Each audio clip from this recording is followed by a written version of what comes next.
காலேஜி, நான் எங்க அம்மா வீட்டுக்கு போறேன். போறது மட்டும் இல்ல, இன்னைக்கு ராத்திரியும் அங்கதான் தங்குவேன். நாளைக்கு தான் திரும்பி வருவேன். கோரி, இப்ப எதுக்கு தேவையில்லாம அம்மா வீட்டுக்கு போற? போன வாரம் தானே போயிட்டு வந்த. எனக்கு நிறைய பணம் வேணும். நீங்க சம்பாதிக்கிற பணம் என்னோட மேக்கப் செலவுக்கே பத்த மாட்டேங்குது. இப்படி இருந்தா நான் மத்த செலவுக்கெல்லாம் என்ன பண்றது? அதனாலதான் எங்க அம்மா வீட்டுக்கு போய் கொஞ்சம் பணம் வாங்கிட்டு வரேன். கோரி, உன் இடத்துல வேற எந்த பொண்ணு இருந்தாலும் நான் சம்பாதிக்கிற பணத்தை வச்சு ரொம்பவும் சந்தோஷமா குடும்பம் நடத்துவா. ஆனா நீ தேவையில்லாத ஊதாரி செலவு பண்றதால இந்த பணம் உனக்கு பத்த மாட்டேங்குது. காலேஜி, உங்களுக்கு நிறைய பணம் சம்பாதிக்க வழி தெரியலனாலும் என்ன குறை சொல்றதுக்கு வாய் மட்டும் இருக்கு. சரி, நான் போயிட்டு வர வரைக்கும் ஜக்குவ பத்திரமா பாத்துக்குங்க. என்னது, ஜக்குவ நீ அழைச்சுக்கிட்டு போலியா? இல்ல, ஜக்குவுக்கு பறக்க தெரியாது.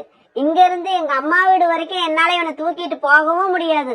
சோ இவனை உங்ககிட்ட விட்டுட்டு போறதுதான் நல்லதுன்னு நான் நினைக்கிறேன். அப்புறம் நான் இல்லன்னு தைரியத்துல நதி பக்கம் போய் அங்க வர பெண் பறவைகளை பாத்துக்கிட்டு இருக்காதீங்க. சொல்ல போனா ஜக்கு அதுக்காக தான் உங்க பக்கத்திலேயே விட்டுட்டு போறேன். இப்படி சொன்ன கோரி பிறகு தன்னுடைய அம்மா வீட்டுக்கு பறந்து போச்சு. கோரி, நீ இல்லாத சமயத்துல கூட நான் நிம்மதியா சந்தோஷமா இருக்க கூடாதுங்கிறதுக்காக ஜக்குவை என் கூட விட்டுட்டு போறேன்னு எனக்கு நல்லா தெரியும். உனக்கு இருக்கிற இந்த நல்ல எண்ணம் உலகத்துல யாருக்குமே இருக்காது. தன்னோட அம்மாவை பார்க்க போன கோரி அங்க போய் சேர்ந்தப்ப அவங்க அம்மா ரொம்பவும் டல்லா இருமிக்கிட்டு உட்கார்ந்து இருந்தாங்க. அம்மா, என்னம்மாச்சு உங்களுக்கு? ஏன் இப்படி இருமிக்கிட்டு இருக்கீங்க? கோரி, எனக்கு 2 நாளா உடல்நிலை சரியில்லை. இப்பதான் டாக்டர்கிட்ட போலான்னு கிளம்பிக்கிட்டு இருக்க. நல்ல சமயத்துல நீயும் வந்தம்மா. பிறகு கோரி தன்னோட அம்மாவை அழைச்சுக்கிட்டு பறந்து டாக்டர் கிட்ட பறந்து போச்சு. இவங்க பறந்து டாக்டர் வீட்டுக்கு போனப்ப ஏற்கனவே அங்க வந்திருந்த மைனாக்காகும் அப்பதான் அங்க இருந்து வெளியில பறந்து போச்சு. கோரி, உன் பெரியம்மா பொண்ணு மைனா டாக்டர் கிட்ட வந்துட்டு போறா. ஆனா நம்மள பாத்துட்டும் பாக்காத மாதிரி பறந்து போயிடுச்சு. என்னம்மா பண்றது? மைனா பேர்ல ஏகப்பட்ட சொத்து இருக்கு. அவ்வளவு நிறைய சொத்துக்களுக்கு சொந்தக்காரி. நம்மள பார்த்து பேசினா அது அவளுக்கு அசிங்கம்னு நினைக்கிறா போல இருக்கு. கோரி, நீங்க நினைக்கிற மாதிரி எல்லாம் கிடையாது. பாவம் அந்த பொண்ணு. அவ இன்னும் வாழ போறதே கொஞ்ச நாள் தான்.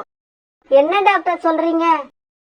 ஆமா, அந்த பொண்ணுக்கு இதயத்துல சின்ன ஓட்டை இருக்கு. அவளோட ரிப்போர்ட் இப்பதான் வந்தது. அத வந்து பாத்துட்டு தான் அந்த பொண்ணு ரொம்பவும் சோகமா போறா.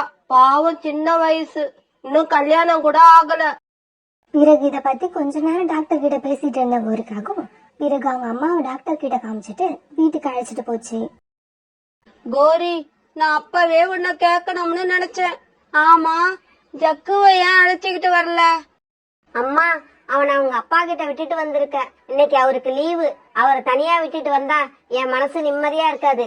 இதோ இப்ப ஜக்குவை அவர்கிட்ட விட்டுட்டு வந்ததால நான் அவரை பத்தின கவலையே இல்லாம இருக்கேன். கோரி, நீ 1000 தான் காரணம் சொல்லு. இருந்தாலும் நீ ஜக்குவை வீட்டுல விட்டுட்டு வந்தது சரியில்லைன்னு தான் நான் சொல்லுவேன். அம்மா, சரி, அந்த பேச்செல்லாம் விடுங்க. என் பெரியம்மா பொண்ணு மைனா வீட்டுல இப்போ யாரெல்லாம் இருக்காங்க? யாரும் கிடையாது கோரி. கொஞ்ச நாளைக்கு முன்னாடி நடந்த ஆக்சிடென்ட்ல அவங்க அம்மாவும் அப்பாவும் இறந்துட்டாங்க. அந்த துக்கத்தை தாங்க முடியாம இருந்த அவளுக்கு இப்ப இறைவன் இப்படி ஒரு நோயை கொடுத்துட்டாரு. எந்த நோய் யாருக்கு எப்ப வரும்னு நமக்கா தெரியுது. இப்படி சொன்ன கோரியோட அம்மா மைனாவை பத்தி இன்னும் நிறைய பேசிக்கிட்டே இருந்தாங்க. ஆனா அவங்க பேசினது எதுவுமே கோரிக்காகத்தோட காதுல விழல. ஏன்னா கோரிக்காகத்தோட மனசு வேற விதமா ஒரு பிளான் போட்டுக்கிட்டு இருந்தது. அம்மா, மைனா செத்துட்டானா அவரோட கணக்கில்லாத சொத்து எல்லாம் யாருக்குமா சேரும்? அவளுக்கு அப்புறம் அந்த சொத்தை எல்லாம் அனாத ஆசிரமத்துக்கு எழுதி வைக்க போறான்னு கேள்விப்பட்டேன். காலா காலத்துக்கு அவளுக்கு கல்யாணம் ஆயிருந்தா கணவன் குழந்தைங்கன்னு இருந்திருப்பாங்க. அவளுக்கு தான் யாருமே இல்லையே. அம்மா, என் மனசுல இப்போ ஒரு ஐடியா வந்திருக்கு. அது ஒர்க் அவுட் ஆகுமான்னு மட்டும் எனக்கு கொஞ்சம் சொல்லுமா. இப்படி சொன்ன கோரி பிறகு தான் மனசுல உள்ள திட்டத்தை அம்மாவுக்கு எடுத்து சொல்லுச்சு. கோரி, உன்னோட பிளான் எல்லாம் பக்காவாதான் இருக்கு. இருந்தாலும் இத நடத்தி முடிக்கிறது கொஞ்சம் கஷ்டம்தான். ஆனா எப்படியாவது இத நடத்தி முடிச்சிட்டேன்னா அப்புறம் உன்ன மாதிரி அதிர்ஷ்டசாலி உலகத்திலே இருக்க மாட்டாங்க. முதல்ல நீ போய் காலு இந்த விஷயத்துக்கு ஒத்துக்கவை. காலு ஒத்துக்கிட்டா இது எல்லாமே நல்லபடியா நடக்கும்னு நான் நம்புறேன். இப்பவே போறேம்மா. இப்பவே போய் காலு இந்த விஷயத்துக்கு சம்மதிக்க வைக்கிறேன். இப்படி சொன்ன கௌரி தன்னோட அம்மா வீட்ல இருந்து தன்னோட காட்டை நோக்கி பறந்து போச்சு. நாளைக்கு தான் வருவேன்னு சொல்லிட்டு போன கௌரி அம்மா வீட்ல இருந்து உடனே திரும்பி வந்ததை பார்த்த காலுக்காகத்துக்கு ரொம்பவும் ஆச்சரியமாயிடுச்சு. கோரி, இப்பவாவது தெரிஞ்சுக்க, அம்மா வீடா இருந்தாலும் எப்பவோ ஒரு தடவை போனாதான் மரியாதை. அடிக்கடி போனா இப்படிதான். என்னாச்சு கோரி, உங்க அம்மா உங்ககிட்ட முகம் கொடுத்து சரியா பேசலையா? காலுஜி, இனிமே நீங்க என்னை எப்படிதான் வெறுப்பேத்தினாலும் நான் கோவப்படவே மாட்டேன். ஏன்னா நீங்க மிகப்பெரிய சொத்துக்கு அதிபதியாக போறீங்க. என்னது, நான் நிறைய சொத்துக்களுக்கு அதிபதியாக போறேனா? நீ உங்க அம்மா வீட்டுக்கு போய் இதே மாதிரி லூசுத்தனமா ஏதோ பேசி இருப்பன்னு நினைக்கிறேன். அதனாலதான் உன்னை அடிச்சு விரட்டி இருக்காங்க. இல்ல காலுஜி, நான் உண்மையாதான் சொல்றேன். இப்படி சொன்ன கௌரிக்காகவும் தன்னோட திட்டத்தை காலுக்கிட்ட சொல்லுச்சு. கோரி, உனக்கு என்ன பைத்தியமா பிடிச்சிருக்கு? தன்னோட கணவனுக்கு இன்னொரு கல்யாணம் பண்ணி வைக்கணும்னு யாருமே நினைக்க மாட்டாங்க. ஆனா இந்த கோரி நினைப்பா, சொத்து நிறைய கிடைக்குதுன்னா இந்த கோரி எதை வேணும்னாலும் செய்வா. காலுஜி, மைனா என்ன நம்ம கூட கடைசி வரைக்குமா வாழ போறா? கல்யாணத்துக்கு அப்புறம் 1 மாசமோ 2 மாசமோ அவ இறந்து போயிடுவா. ஆனா அவளோட சொத்து நம்ம கூட கடைசி வரைக்கும் வரும். அது சரி, என்னோட சம்மதத்தை கேக்குறிய? மைனா இந்த கல்யாணத்துக்கு சம்மதிச்சதா? ஒரு கால் மைனா சம்மதிக்கலன்னா? காலுஜி, நீங்க முதல்ல ஓகே சொல்லுங்க. எனக்கு அது போதும். அதுக்கப்புறம் நடக்க வேண்டியது எல்லாத்தையும் நான் பாத்துக்கிறேன். பிறகு ஒரு வழியா காலுக்காகத்துக்கிட்ட சம்மதம் வாங்கின கௌரிக்காகவும் நேரம் மைனா வீட்டுக்கு பறந்து போச்சு. அக்கா வேண்டாம்க்கா, எனக்கு இதுலலாம் இஷ்டம் இல்ல. உங்களுக்கு இன்னும் என்ன பத்தி சரியா தெரியல, அதனாலதான் இப்படி பேசுறீங்க. மைனா, நீ எந்த நிலைமையில இருக்க அப்படிங்கறது இந்த கோரி அக்காவுக்கு நல்லாவே தெரியும். பருந்து டாக்டர் என்கிட்ட எல்லாத்தையும் தெளிவா சொல்லிட்டாங்க. அப்படியா? சொல்லிட்டாங்களா? என்ன பத்தி எல்லாம் தெரிஞ்சுமா எனக்கு கல்யாணம் பண்ணி வைக்க ஆசைப்படுறீங்க? ஆமா மைனா, இந்த உலகத்துல எத்தனை நாள் வாழ போறோங்கிறது முக்கியம் இல்ல, எப்படி வாழறோங்கிறது தான் முக்கியம். இப்படி பொண்ணா பிறந்த நாம எல்லாம் இந்த உலகத்தை விட்டு போகும்போது ஒருத்தனோட மனைவின்னு இறந்து போனாதான் சொர்க்கத்துல நமக்கு ஒரு கெத்தா இருக்கும். அப்படியா? அக்கா, இதெல்லாம் ரொம்ப புதுசா இருக்கு. நீங்க சொல்லிதான் இதெல்லாம் நான் கேள்விப்படுறேன். இதெல்லாம் உங்களுக்கு எப்படிக்கா தெரியும்? ஐயோ மைனா, சொல்றத மட்டும் கேட்டுக்க. கிராஸ் கொஸ்டின் எல்லாம் கேட்காத, அப்புறம் நான் சொல்ல வந்ததையே மறந்துடுவேன். அக்கா, நீங்க சொல்றது எல்லாம் சரிதான். இருந்தாலும் இந்த நிலைமையில உள்ள என்ன யாருக்கா கல்யாணம் பண்ணிக்க ஆசைப்படுவா? மைனா, நீ சந்தேகப்படுறது சரிதான். யாரா இருந்தாலும் இந்த நிலைமையில உள்ள ஒன்ன கல்யாணம் பண்ணிக்க யோசிப்பாங்க. நான் அதனாலதான் அக்கா உனக்கு வெளியில எங்கேயும் மாப்பிள்ள பார்க்காம காலு மாமாவுக்கே உன்னை கல்யாணம் பண்ணி வைக்கலான்னு முடிவு பண்ணிட்டேன். அக்கா, இதுக்கு காளு மாமா ஒத்துக்கிட்டாங்களா? என்ன கல்யாணம் பண்ணிக்க அவங்களுக்கு சம்மதமா? இதெல்லாம் என்னடி கேள்வி? காலு மாமான்னு இல்ல, இந்த உலகத்துல என்ன மாதிரி மனைவி அமைஞ்ச கணவன்மார்கள் எல்லாருமே 2வது கல்யாணம் பண்ணிக்க ரெடியா தான் இருப்பாங்க. காலு மாமாவை கல்யாணம் பண்ண உனக்கு சம்மதமா இல்லையா? அத சொல்லு முதல்ல. அக்கா, நான் சொல்றேனேன்னு தப்பா நினைக்காதீங்க. காளு மாமா மேல எனக்கு ஆரம்பத்துல இருந்தே ஒரு கிரஷ் இருக்கு. அவர் நிக்கிறது, நடக்கிறது, பறக்கிறது, பாக்குறது எல்லாமே ஒரு ஸ்டைலா இருக்கும். அடிப்பாவி, உன் கூட எல்லாம் அதிகமா பழக்க வழக்கம் வச்சுக்காதது எவ்வளவு நல்லதுன்னு எனக்கு இப்பதான் புரியுது.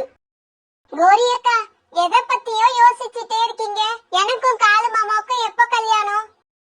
மைனா, எப்ப எது நடக்கும்னே தெரியாது. அதனால உனக்கும் காலேஜுக்கும் நாளைக்கே கல்யாணம் பண்ணலாம்னு முடிவு பண்ணிட்டேன். கோரி அக்கா, நீங்க ஒரு கிரேட். என்னோட சந்தோஷத்துக்காக உங்க கணவரையே விட்டு கொடுக்கறீங்க. மைனா, நான் என் காலேஜிய விட்டு கொடுக்கல, உன்னோட சொத்துக்காக காலேஜிய தூண்டில்ல புழுவா வச்சு வீசி இருக்கேன். இது எனக்கு மட்டும்தான் தெரியும்.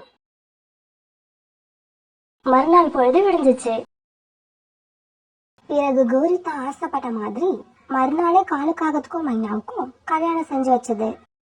கோரி அக்கா, நான் உங்களை என் வாழ்க்கையில எப்பவுமே மறக்க மாட்டேன். என்னது, வாழ்க்கையில எப்பவுமே மறக்க மாட்டியா? வாழ்க்கைன்னு சொல்லாதடி, 1 மாசமோ 2 மாசமோன்னு சொல்லு. கல்யாணம் முடிஞ்ச உடனே மைனாவை அழைச்சுக்கிட்டு எல்லாரும் இப்ப காலு வீட்டுக்கு வந்துட்டாங்க. கோரிக்காகவும் காலுக்காகத்துக்கு 2வது கல்யாணம் பண்ணி வச்சதை கேள்விப்பட்டு காட்டுல உள்ள எல்லா பறவைகளும் அங்க வந்துட்டாங்க. இந்த விஷயத்தை கேள்விப்பட்ட எல்லாருமே ரொம்ப ஆச்சரியப்பட்டாங்க. கோரி அக்கா, உங்களுக்கு என்ன ஆச்சு? காலண்ணனுக்கு உங்க கையாலேயே 2வது கல்யாணம் பண்ணி வச்சிருக்கீங்க. நான் இது வரைக்கும் இந்த மாதிரி நடந்து கேள்விப்பட்டதே இல்ல. சோனா, அதுக்குள்ள அவசரப்பட்டா எப்படி? கொஞ்ச நாள் பொறு. இன்னும் கொஞ்ச நாள்ல இந்த கோரியோட மாஸ்டர் பிளான் என்னன்னு இந்த காட்டுக்கே தெரியும். ஆமா சோனா, நீ எல்லாம் நினைச்சு பார்க்க முடியாத அளவுக்கு இன்னும் கொஞ்ச நாள்ல இந்த கோரி பெரிய பணக்காரியாக போறா. கோரி, நீ சொல்றது எதுவுமே எங்களுக்கு தெளிவா புரியல. கொஞ்சம் விளக்கமா தான் சொல்லு. புறா, ஏன் இவ்வளவு அவசரப்படுற?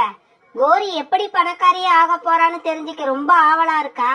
அவசரப்படாம 1 மாசம் பொறுமையா இரு. எல்லா விஷயமும் தன்னால தெரிஞ்சிடும். இப்படி கோரி வந்த பறவைகள் ஒவ்வொன்றும் கேட்கிற கேள்விக்கெல்லாம் பதில் சொல்லி சொல்லி ரொம்பவும் களைச்சு போயிடுச்சு. ஆமா, என் கணவருக்கு நான் இன்னொரு கல்யாணம் பண்ணி வச்சா இவங்களுக்கெல்லாம் என்ன வந்தது? என்னமோ நான் பெரிய தப்பு பண்ற மாதிரியே ஃபீல் பண்றாங்களே. கோரி இப்படி நினைச்சுக்கிட்டு இருக்கும்போது வாசு கதவு யாரோ பலமா தடுத்து போட்டுட்டது.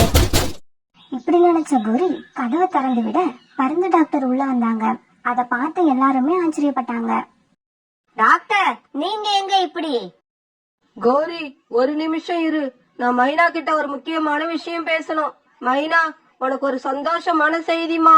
அப்படியே உன்கிட்ட நான் சாரியும் கேட்டுக்கிறேன். என்ன டாக்டர் சொல்றீங்க? நீங்க ஏன் என்கிட்ட சாரி கேட்கணும்? எனக்கு நீங்க சொல்ல போற சந்தோஷமான செய்தி என்ன? எல்லாத்தையும் சீக்கிரமா சொல்லுங்க. மைனா, உனக்கு இதயத்துல ஓட்ட இருக்குன்னு நான் ஏற்கனவே உனக்கு கொடுத்த ரிப்போர்ட் ஆக்சுவலா உன்னோட ரிப்போர்ட் இல்ல. அது மைனான்னு பேருள்ள வேற ஒரு பறவைக்கு போக வேண்டிய ரிப்போர்ட். தவறுதலா உன்கிட்ட வந்துருச்சு. இதுக்காக உன்கிட்ட நான் சாரி கேட்டுக்கிறேன். இத கேட்ட கோரிக்காகத்துக்கு நெஞ்சில ஏதோ வலி வராப்புல இருந்தது. டாக்டர், அப்ப சந்தோஷமான செய்தி என்ன? அதையும் சொல்லிடுங்க. இன்னுமா கோரி புரியல? இதுக்கப்புறம் மைனா மரணத்தை நினைச்சு பயப்பட வேண்டிய அவசியம் இல்ல. அது முழு ஆரோக்கியத்தோட இருக்கு. மைனா, உனக்கு என்னோட கல்யாண வாழ்த்துக்கள். காலுக்காகத்தோட நீ 100 ஆண்டுகள் வாழ இந்த டாக்டர் இறைவனை வேண்டிக்கிறேன். டாக்டர் இப்படி சொன்னதையெல்லாம் கேட்ட கோரிக்காகத்துக்கு மயக்கம் வந்து அப்படியே கூட்டுல விழுந்துருச்சு. அடுத்தவங்க சொத்துக்கு பேராசைப்பட்டு தான் கணவனையே 2வது கல்யாணம் பண்ணி கொடுத்த கோரிக்காகவும் இப்ப என்ன பண்றதுன்னு தெரியாம கூட்டுல விழுந்து அழ ஆரம்பிச்சது. டாக்டர் இப்படி சொன்னதால கோரி கூட்டுல விழுந்து அழ ஆரம்பிச்சத பார்த்ததும் சோனாவும் புறாவும் நடந்தது என்னன்னு கரெக்டா கண்டுபிடிச்சிட்டாங்க. பாவம், கோரி அக்காவோட மாஸ்டர் பிளான் எல்லாம் இப்ப காணல் நீரா போயிடுச்சு.